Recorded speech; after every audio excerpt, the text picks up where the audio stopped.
Break के बाद आप सभी का स्वागत है। रुक करेंगे खबरों की और रायपुर से खबर। पुलिस महकमे में बड़ा प्रशासनिक फेरबदल, 24 आईपीएस अधिकारियों के तबादले, 12 जिलों के एसपी बदले, कई आईजी, डीआईजी और एआईजी को नई जिम्मेदारी।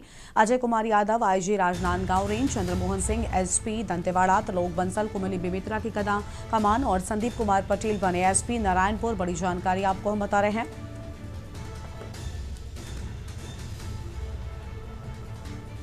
अहम खबर आपको हम बता दें,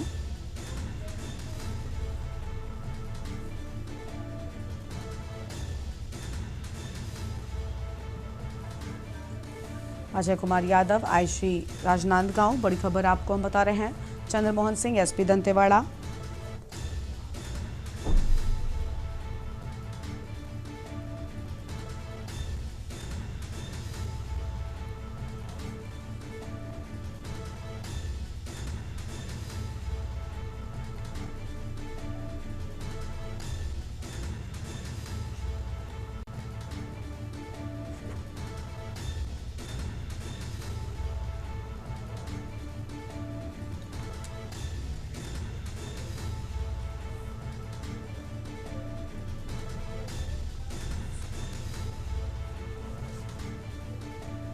बड़ी जानकारी आपको हम बता दें, अजय कुमार यादव आईजी राजनांदगांव रेंज। अहम खबर आपको हम बता रहे हैं।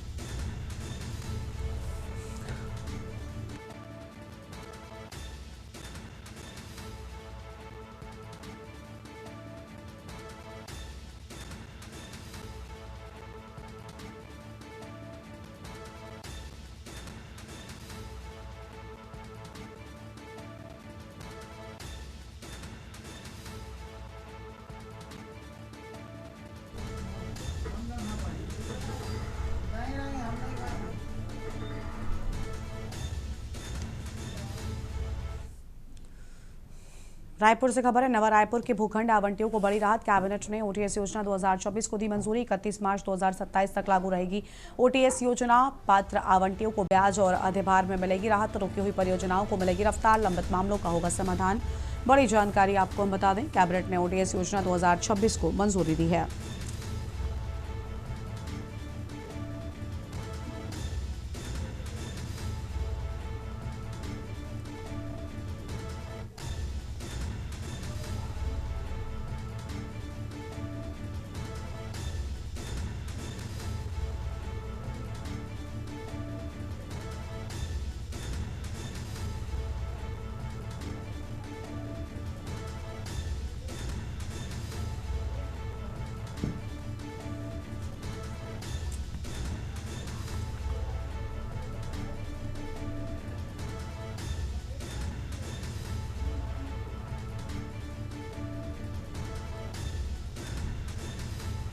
कैबिनेट ने ओटीएस योजना 2026 को दी मंजूरी। आम जानकारी आपको हम बता रहे हैं। 31 मार्च 2027 तक लागू रहेगी ओटीएस योजना। आम खबर आपको हम बता दें, पात्र आवंटियों को ब्याज और अधिभार में मिलेगी राहत।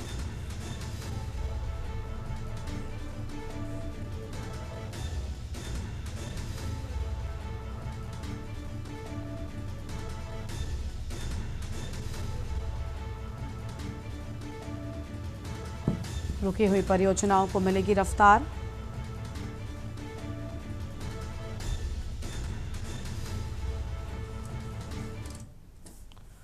प्रदेश को हरा भरा बनाने के संकल्प के साथ हरित राजस्थान अभियान के तहत साबनिया ग्राम पंचायत में एक सराहनीय पहल देखने को मिली है। सरपंच व प्रशासक प्रतिनिधि छगनलाल सिहाग के नेतृत्व और अथक प्रयासों से ग्राम पंचायत क्षेत्र में 2000 से अधिक विभिन्न प्रजातियों के पौधों का रोपण किया गया है और इस अभियान के बाद अब पूरी ग्राम पंचायत हरियाली से लहरा उठी है।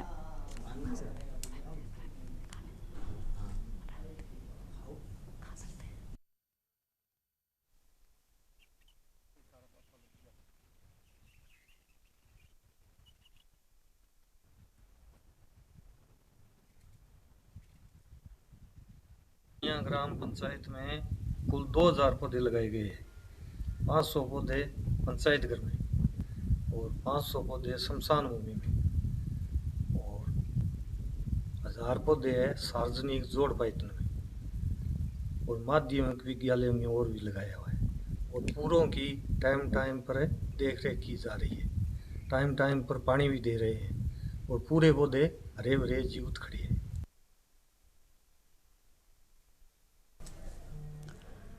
सरगुजा के मैनपाट में दो तेज रफ्तार मोटरसाइकिलों के बीच आमने सामने से जोरदार टक्कर हो गई। हादसे में दोनों ही बाइक चालकों की मौके पर ही मौत हो गई, जबकि तीसरा युवक गंभीर रूप से घायल बताया जा रहा है। घटना गांव नर्मदापुर मुख्य मार्ग की है।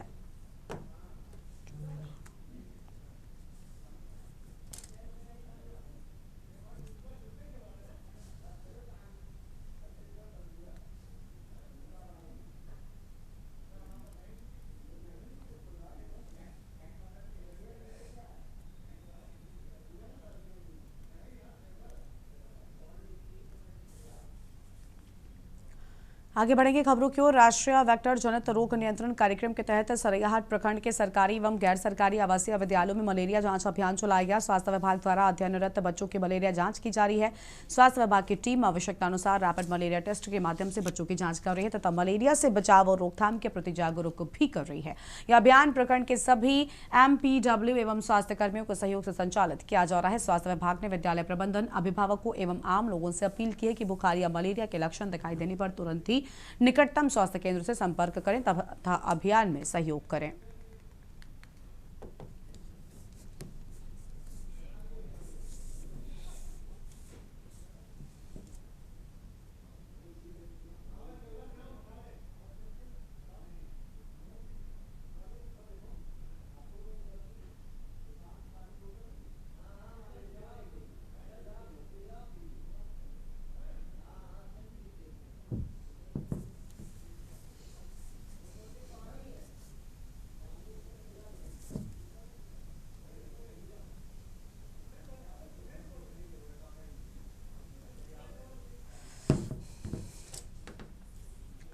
देवघर जिले में मतदाता सूची की विशेष गहन पुनरीक्षण अभियान को लेकर प्रशासनिक तैयारियां तेज हो गई हैं और मतदाता सूची को पूरी तरीके से पारदर्शी और त्रुटिहीन बनाने के उद्देश्य से प्रशासन द्वारा युद्ध स्तर पर गणना प्रपत्रों का वितरण किया जा रहा है। इस संबंध में अनुमंडल पदाधिकारी सह निर्वाचक निबंधन पदाधिकारी रवि कुमार ने एक प्रेस वार्ता का आयोजन कर अभियान की वर्तमान प्रगति और आगामी रूपरेखा की विस्तृत जानकारी साझा की है।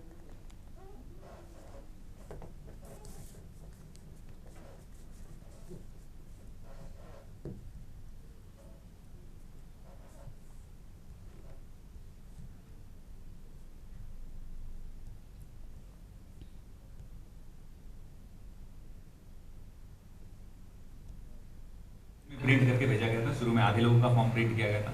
अभी सेकंड फेज चल रहा है, इसमें सभी का फॉर्म प्रिंट हो गया। अगले 3 से 4 दिन में BLOs जो है आपके घर पे, अगर आप यहाँ के वोटर हैं तो आपके घर में अवश्य आएंगे। अगर BLO आपके घर पे नहीं आ रही तो उन्हें फोन करके बुला लीजिए।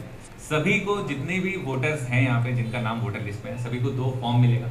उस फॉर्म को भर के जल्द से जल्द 2-3 दिन के अंदर भर के, 1 दिन में भर के, जैसे भी हो सके जितनी जल्दी वापस रिटर्न करिए। हम आपके फॉर्म को डिजिटाइज करेंगे, हम आपके फॉर्म को मैप करेंगे आपके माता पिता के साथ, जिससे कि कोई भी तरह का ऑब्जेक्शन नहीं है। जिनके पास कोई मैपिंग डिटेल नहीं है, 2003 का कोई डिटेल नहीं है, वो भी अपना फॉर्म भर के दे, खाली भर के दे। 2003 का कोई हिस्ट्री नहीं दे पा रहे, कोई बात नहीं, फॉर्म भर के रिटर्न करिए। आपका मतदाता सूची में, प्रथम मतदाता सूची में आपका नाम अवश्य आए। रामपुर में टांडा मुरादाबाद रोड पर तेज रफ्तारी को कार ने रोड पर चल रहे ट्रक में जोरदार टक्कर मार दी। हादसे में कार सवार 7 लोगों में से 4 लोगों की मौत हो गई, जबकि 3 लोग गंभीर रूप से घायल हो गए। कार बुरी तरीके से क्षतिग्रस्त हो गई है। हादसे की जानकारी मिलते ही SP रामपुर सोमेंद्र मीना, अपर पुलिस अधीक्षक घायलों का हाल जानने जिला अस्पताल पहुंचे। पुलिस ने शव को कब्जे में लेकर पोस्टमार्टम के लिए जिला अस्पताल भेज दिया है।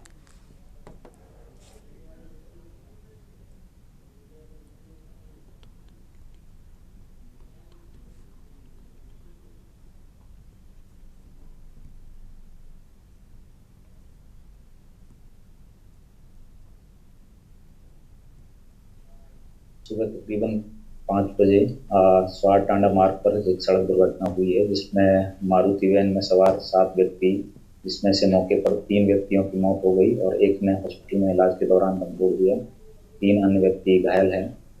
घटना का प्रथम दृष्टया जो कारण सामने आ रहा है वो नींद लगने के कारण यह घटना होना प्रतीत हो रहा है। चलते हुए ट्रक में पीछे से मारुति वैन ने टक्कर मारी है, जिसमें मौके पर ही 3 व्यक्तियों की मौत हो गई। इसमें अन्वेषण जारी है और बाकी अन्य व्यक्तियों का, घायल व्यक्तियों का इलाज चल रहा है। मेरे द्वारा मौके का निरीक्षण किया गया और अन्य सभी बिंदुओं पर अग्रिम विधिक कार्रवाई की जा रही है। नोएडा के सेक्टर 58 थाना क्षेत्र में दर्दनाक खबर सामने आई है। यहां पर नोएडा प्राधिकरण की कथित घोर लापरवाही के कारण एक युवक को अपनी जान गंवानी पड़ी। बारिश के मौसम में खुले और असुरक्षित पड़े नालों ने एक बार फिर से शहर की सुरक्षा व्यवस्था पर बड़े सवालिया निशान खड़े कर दिए हैं। परिजनों का आरोप है कि कोई सामान्य हादसा नहीं बल्कि सीधे तौर पर नोएडा प्राधिकरण की लापरवाही का नतीजा है। अगर नाले को समय रहते ढका गया होता तो ये घटना न होती।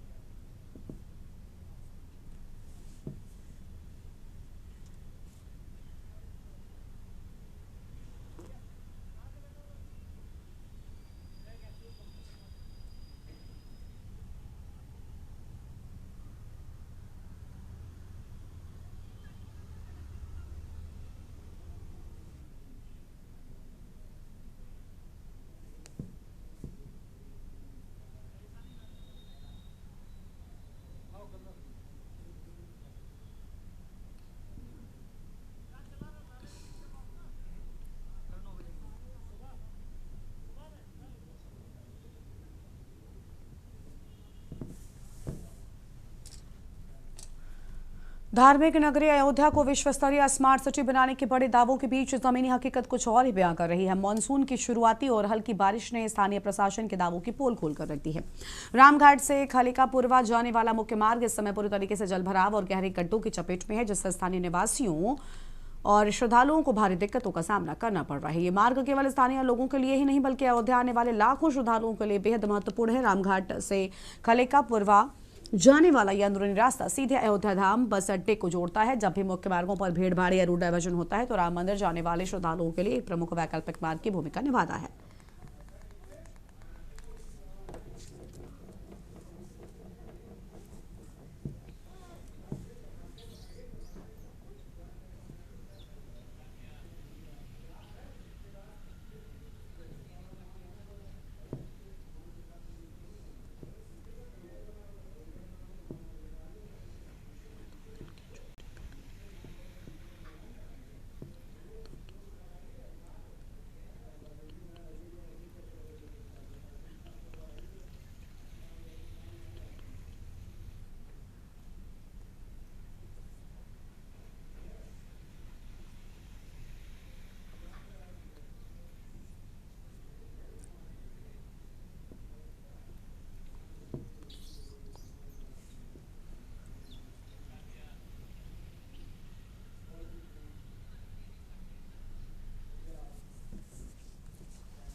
छिबरामऊ और आसपास के क्षेत्र की गर्भवती महिलाओं और उनके परिजनों के लिए एक बड़ी और राहत भरी खबर है। क्षेत्र के 50 बेड के महिला अस्पताल में अब प्रसव के दौरान होने वाली ऑपरेशन की सुविधा आधिकारिक तौर पर शुरू हो गई है। इस नई व्यवस्था के शुरू होने से अब स्थानीय स्तर पर ही जटिल प्रसव के मामलों का निपटारा हो सकेगा, जिससे हजारों परिवारों को बड़ी राहत मिलेगी। मुख्य चिकित्सा अधिकारी डॉक्टर विकास चंद्र, जिलाधिकारी आशुतोष मोहन अग्निहोत्री और स्थानीय जनप्रतिनिधियों के विशेष प्रयासों के बाद अस्पताल में इस सुविधा को हरी झंडी मिली है। इससे पहले अस्पताल में ऑपरेशन की व्यवस्था न होने के कारण मामूली सी जटिलता पर भी गर्भवती महिलाओं को तिरवा मेडिकल कॉलेज या अन्य बड़े अस्पतालों के लिए रेफर कर दिया जाता था।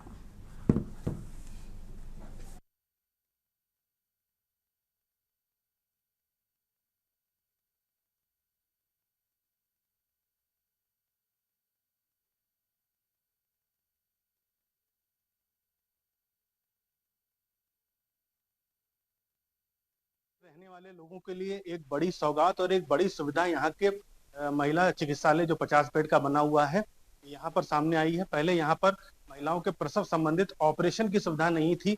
ऐसे में यहाँ की महिलाओं को या तो मेडिकल कॉलेज यहाँ से 30-35 किलोमीटर या तो जिला अस्पताल करीब 50 किलोमीटर यात्रा करनी पड़ती थी, और कभी इमरजेंसी हो जाती थी तो प्राइवेट में जाकर वहां पर जो अपनी समस्या होती थी उसका समाधान कराना होता था। और अभी एक महिला है जिनका प्रसव हुआ है और सक्सेसफुल ऑपरेशन हुआ है। हमारे साथ डॉक्टर मैम भी हैं, उनसे बात करते हैं। मैम, पहले तो अपना परिचय दीजिए और कब से ये सुविधा चालू हुई है और कितनी इम्पोर्टेंट ये सुविधा है। मैं डॉक्टर ज्योति, मैं अभी पिछले 6 महीने पहले मेरी पोस्टिंग यहाँ पे हुई है। मैंने ईमॉक ट्रेनिंग की थी, उसके बाद मुझे ये सिजेरियन प्रसव के लिए यहाँ पे पोस्ट किया गया। और अभी पिछले ही महीने से हम लोगों ने यहाँ पे सारी चीज़ें अरेंज करके, तो ये हमारे यहाँ ये होता था कि मान लीजिए नॉर्मल डिलीवरी नहीं हो पाई, मरीज को इमरजेंसी पड़ गई, तो तो यहाँ पे ऑपरेशन की सुविधाएं उपलब्ध नहीं थी, जिसके लिए मरीज को बहुत दूर तक या तो हम लोग तिरवा रेफर करते थे या सैफई रेफर करते थे, जो कि यहाँ से लगभग 50-60 किलोमीटर तिरवा भी पड़ जाता है। तो मरीज को जाते जाते बहुत असुविधाएं होती थी। लेकिन अब सर के, हमारे सीएमओ सर के सहयोग से, डीएम सर के सहयोग से और जितने भी यहाँ के और लोग हैं, हमने यहाँ पे अपना सिजेरियन से तो शुरू कर दिया ऑपरेशन। तो अब महिलाओं को कहीं नहीं जाना पड़ता। बात जैसे यही केस था कि बच्चे ने लैट्रिन कर दी थी, ये कल रात से एडमिट था। तो अगर अभी ये होता कि यहाँ पे नहीं सुविधा हो पाती तो ये वहाँ शायद पहुँच नहीं पाता, इन्हें शायद बच्चे नहीं मिल पाता, ये भी हो सकता है, क्योंकि बच्चे ने काफ़ी पेट में लैट्रिन की हुई थी। पर सबके सहयोग से ये ऑपरेशन हो गया। ये हमारा तीसरा ऑपरेशन। ये भी 2 बच्चे हम लोग यहाँ पे ऑपरेट कर चुके हैं, वो लोग डिस्चार्ज हो गए, सब अच्छा है। और ये पेशेंट भी हमारा। सब ये बच्चा कब हुआ है, किस कंडीशन में हुआ है, और पहले ऑपरेशन नहीं थे, कितनी बेहतर सुविधाएं हैं? पहले मैं अपनी बार बताना चाहूँगा, मेरा नाम डॉक्टर रवि तिवारी है, मैं यहाँ पीडियाट्रिशियन के पद पर तैनात। आपके चैनल के माध्यम से बताना चाहूँगा छिबरामऊ वासियों को कि हमारे यहाँ ऑपरेशन सुविधा उपलब्ध है। पहले ऑपरेशन यहाँ नहीं हो पाते थे, यहाँ के जन सामान्य आदमियों को करना पड़ता था, लोगों को बाहर जाना पड़ता था। अब यहाँ सुविधा उपलब्ध है। डिलीवरी के बाद जो बच्चे डिलीवर होते हैं उनको भी मैनेज करने का हमारा आईसीयू यहाँ उपलब्ध है। मैं यहाँ तैनात हूँ। ये बच्चा आज डिलीवर हुआ, मेक्योनियम स्टेंट बेबी था, मतलब गंदा पानी चला गया था। ऐसे बच्चों में सांस की दिक्कत अक्सर हो जाती है, तो हमने डिलीवरी के बाद बच्चों को यहाँ एडमिट किया, 1 घंटे ऑब्जर्वेशन रखा। बच्चा बिल्कुल ठीक है, दूध पी रहा है, अच्छे से पी रहा है, वैक्सीनेशन इसका हो गया है। ऑब्जर्वेशन को रखेंगे। यही सुविधा अगर बाहर प्राइवेट में कराते तो कितना पैसा लगता? इनका हज़ारों रुपए खर्च हो जाता है, हज़ारों से लाखों रुपए खर्च होता है। 1 दिन का बेड चार्ज 5,000 रुपए है आईसीयू का। यहाँ अपने यहाँ लगता है, कोई पैसा नहीं लगना है। तो बच्चे की तस्वीर दिखाते हैं, स्वस्थ है अच्छा बच्चा। तो ये छिबरामऊ वासियों के लिए और कन्नौज वासियों के लिए एक बड़ी सौगात है, क्योंकि इस तरह की सुविधा अब चालू हो गई है। ऐसे में गर्भवती महिलाएं हैं, उनको कहीं पर भी भटकने की जरूरत नहीं, कहीं यात्रा करने की जरूरत नहीं, और जो भी इलाज होगा वो यहाँ पर पूरी तरह से निःशुल्क। अमित मिश्रा की न्यूज़ कन्नौज। मुजफ्फरपुर से खबर है। जनपद के फुलत गांव में स्थित मदरसा दारुल उलूम रहीमिया के संचालक मौलाना हफीजुर रहमान अंसारी और उनके बेटे जुनाद अंसारी पर हिंदू युवक युवतियों के धर्मांतरण के आरोप लगे हैं, जिसके चलते रतनपुरी थाने में पुलिस ने धर्मांतरण की शिकायत पर इन दोनों पिता पुत्र के विरुद्ध गंभीर धाराओं में मुकदमा भी दर्ज किया है और इस मामले की पुलिस गहनता से जांच पड़ताल शुरू कर रखी है। इस मामले में एक नया मोड़ शुक्रवार को उस वक्त सामने आया जब आरोपी मदरसा संचालक मौलाना हफीजुर रहमान अंसारी की बेटे जुनाद अंसारी की पूर्व पत्नी नाजिया ने अपने परिवार के साथ एसएसपी कार्यालय पहुंचकर आला अधिकारियों से मुलाकात कर इस मदरसे में होने वाले धर्मांतरण की सच्चाई बयान की है।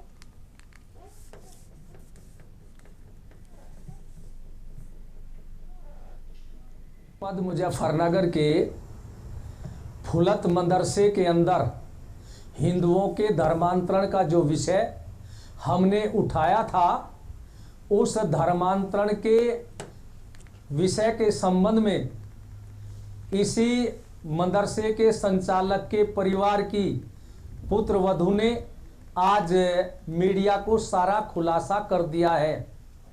इसलिए केंद्र सरकार और उत्तर प्रदेश की सरकार से मैं कहना चाहूँगा, उस महिला ने जो इनके ऊपर आरोप लगाए हैं।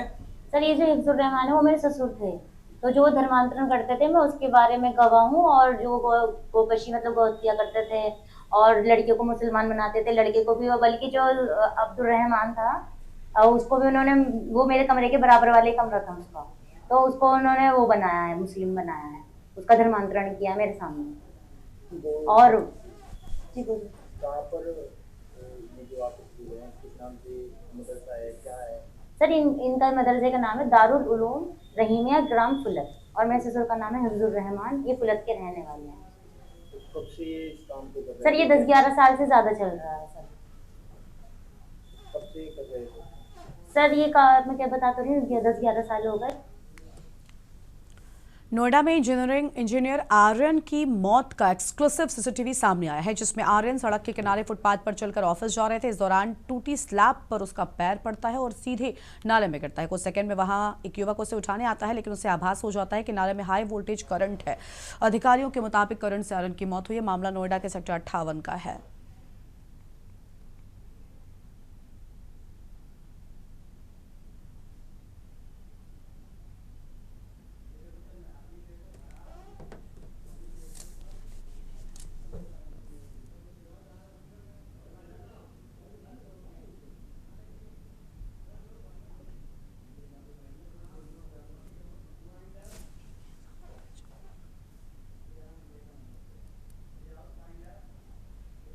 इस बुलेटिन में इतना ही। तमाम बड़ी खबरों के लिए आप देखते रहिए के न्यूज़ इंडिया। नमस्कार।